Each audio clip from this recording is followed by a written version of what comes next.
Al-Qaeda taking advantage of the chaos in Yemen today. Security officials say the terror group staged a jailbreak, freeing about 300 prisoners, many of them identified as terrorists. The situation playing out in a coastal city there. Connor Palace following this story from our Mideast newsroom. Connor?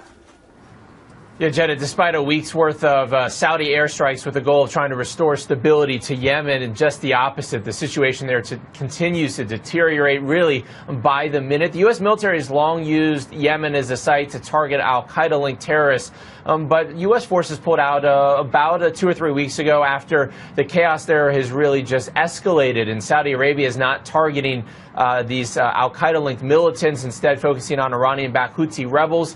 And so al-Qaeda is sort of running around free there, and they're used this opportunity, this breakdown of the government, to free more than nearly 300 or so prisoners. It's not clear how many of them are, in fact, al-Qaeda-linked militants, but we know at least several of them are senior leaders of al-Qaeda's offshoot in the Arabian Peninsula. Many of them are deemed to be al-Qaeda-linked terrorists. The situation really bad there because there just really is no government there, and the Saudi airstrikes continue as the Houthi rebels continue to gain ground there, taking over the presidential palace there in the southern part of the country in the strategic port of Aden.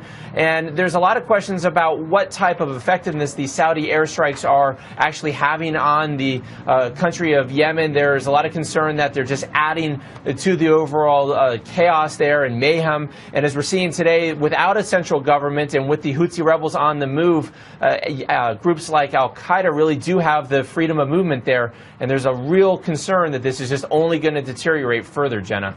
Certainly an area of the world we're watching very closely. Connor, thank you very much.